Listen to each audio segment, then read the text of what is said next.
Bonjour. Afin de comprendre certaines propriétés de la réponse immunitaire, on a réalisé les expériences suivantes. La première expérience, on injecte à une souris A la toxine tétanique.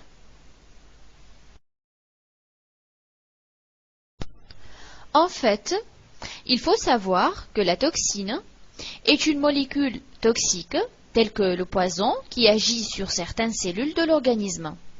Elle peut être d'origine animale, végétale ou bien microbienne. C'est une molécule étrangère de l'organisme. Il s'agit donc d'un antigène du non-soi.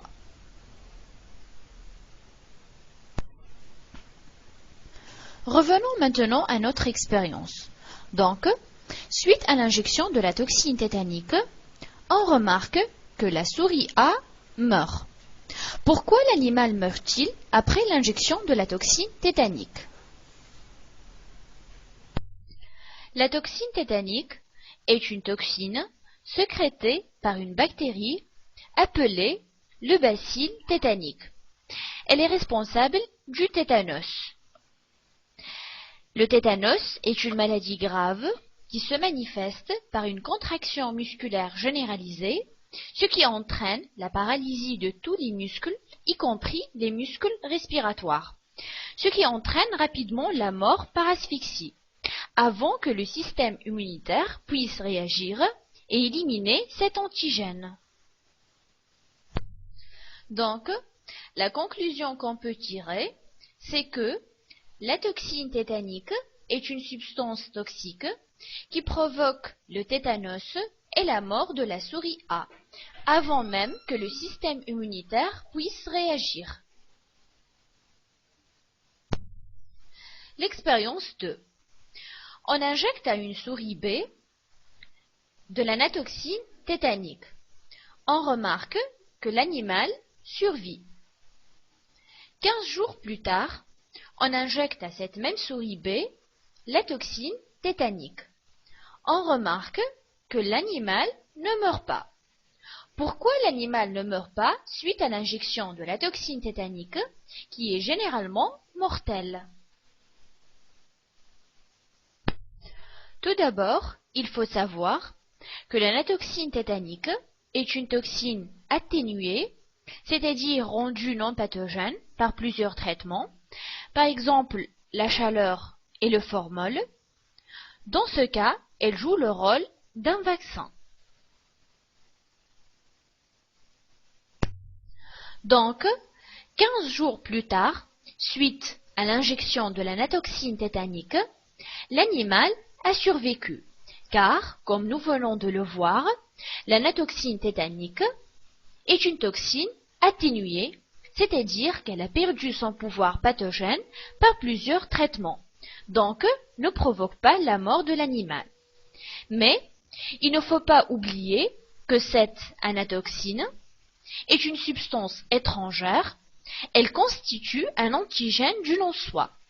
Donc, le système immunitaire de l'organisme va le reconnaître comme non-soi et il va éliminer cette anatoxine. Durant la deuxième partie de l'expérience, et suite à l'injection de la toxine tétanique qui est mortelle, la souris B a survécu. Le système immunitaire qui a pu éliminer la natoxine tétanique va se trouver prêt à éliminer la toxine tétanique avant que celle-ci ne provoque des dégâts dans l'organisme. En effet, la natoxine tétanique a joué le rôle de stimulateur du système immunitaire. Elle l'a préparé à affronter l'antigène virulent qui est dans notre cas la toxine tétanique. On dit que l'animal devient résistant ou immunisé contre cette toxine tétanique, ou bien il a acquis une immunité. Le pouvoir immunisant de la natoxine tétanique vient en fait de la ressemblance des deux molécules, toxine et anatoxine, qui gardent les mêmes épitopes antigéniques. Donc, on peut tirer la conclusion suivante. L'injection de la natoxine tétanique à un animal permet de l'immuniser contre la toxine tétanique. On dit que cette immunité est acquise.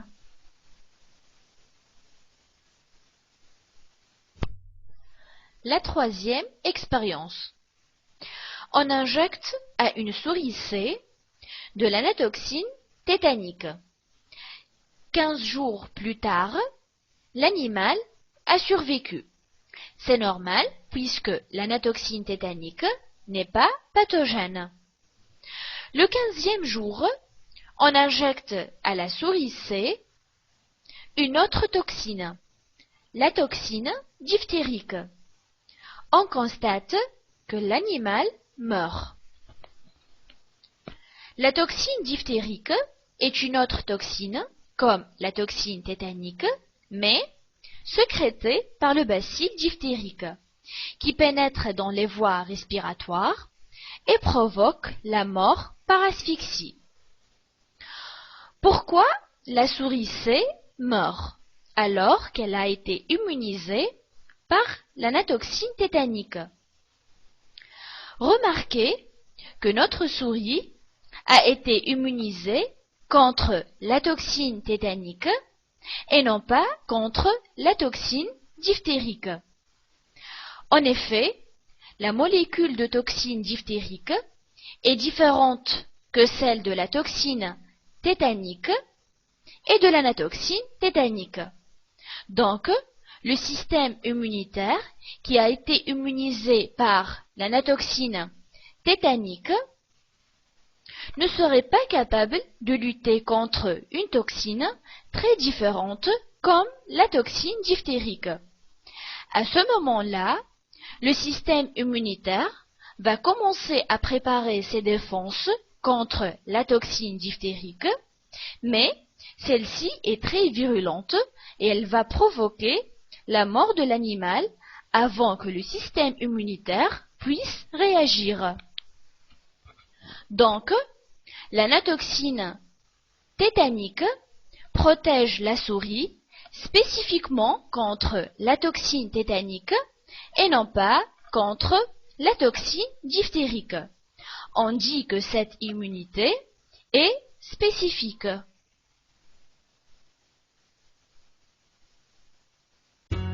La leçon est maintenant terminée. Je vous attends sur le forum pour répondre à toutes vos questions. Topnet, very intelligent people.